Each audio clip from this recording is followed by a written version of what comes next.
आज सकाळच्या टिफिनला ना मी मस्त असं शिवमसाठी बनवलं होतं. मस्त असा मेनू, एकदम साधा आणि सिंपल. तर काय मेनू बनवलं होता चला आपण बघूया. तर नमस्कार मंडळी, शुभ सकाळ. मी अपेक्षा आपल्या या व्हिडिओमध्ये सर्वांचं अगदी मनापासून स्वागत करते. तर सकाळी सकाळी सगळ्यांनाच प्रश्न पडलेला असतो की टिफिनला काय बनवायचं.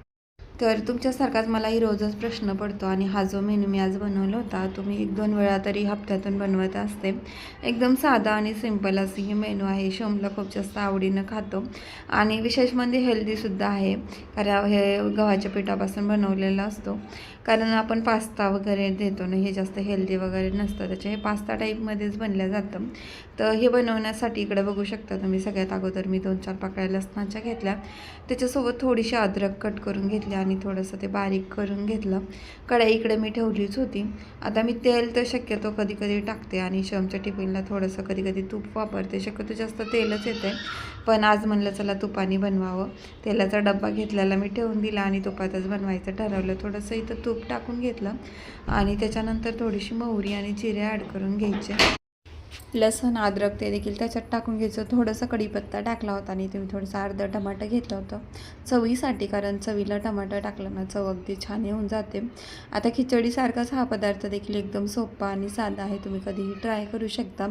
मुलांना खायचं असलं तर देऊला शिवमला टिफिनला बनवल्यानंतर देऊलासुद्धा इथं थोडंसं बनवून घेत असते.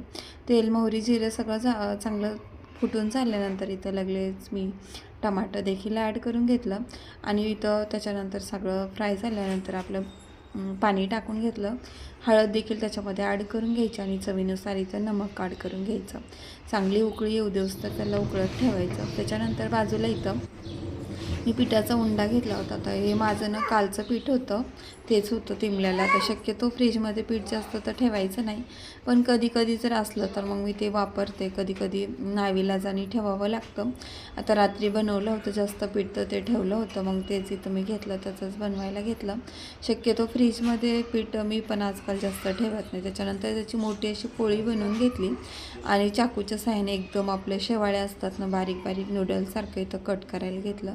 व्हिडिओमध्ये दाखवल्याप्रमाणे तुम्ही बघू शकता. शिवम तिकडे रेडीच झाला होता. कधी कधी उशीर होऊन जातो, पण हा जर टिफिन बनवायचा असला तर एवढा काही जास्त मला उशीर होऊन जात नाही, कारण याला लवकर होऊन जातो आणि वेळ पण कमी लागतो. तसं तर रोजच प्रश्न पडलेला असतो की टिफिनला काय द्यायचं. हा एकदम सोपा आणि साधा हेल्दीसुद्धा टिफिन आहे. तुम्हीसुद्धा कधी पण बनवून देऊ शकता. टमाटर ॲड केल्यावेळेला चव अगदी जास्त येऊन जाते. बिना टमाट्याची थोडं इतकी जास्त टेस्ट येत नाही, पण टमाटर ॲड केलं की शिवमला हा टिफिन दिला मात्र रिकामा येऊन जातो. बाकी दुसरं काही दिलं थोडंफार उरतो. उपमा वगैरे दिल्यास तर कधी कधी जास्त खात नाही, कारण तो घट्ट होऊन जातो. त्याच्यामुळं हा टिफिन तो आवडीनं खातो. रोज रोज नाही देऊ शकत, कारण रोज एकच टिफिन दिल्यास त्याला पण आवडत नाही. आता मी इथं बनवत होते त्याच्यामुळं तो पण इथंच होता. तर तुम्ही बघू शकता दाखवल्याप्रमाणे मोठी अशी पोळी बनवून घ्यायची आणि त्याच्यानंतर चाकूने असे बारीक बारीक शेवाया करून घ्यायच्या आणि त्याच्यानंतर एकदम मोठाले होतं म्हणून त्याला मी मधातून कट मारून घेतला आणि सगळ्या याच्यामध्ये टाकून घेतला. चांगलं असं शिजवून घ्यायचं, कारण थोडंसं गाळ झालं की टेस्ट पण छान येते. तर तुम्ही बघू शकता चांगली उकळी येऊ दिली होती आणि चांगलं असं छान असं शिजत ठेवलं. कधी स्वयंपाकाचा वगैरे कंटाळा वगैरे आल्यास आपल्यासाठी सुद्धा ही रेसिपी चांगली आहे. तिखट देखील आपण बनवू शकतो. आणि तो माझा टिफिन रेडी होता. चांगलं असं शिजून झालं होतं. थोडंसं चिकट पण आलं की छान होतं आणि एकदम नूडल्ससारखं एकदम मोकळं मोकळं होऊन जातं. तुम्ही बघू शकता.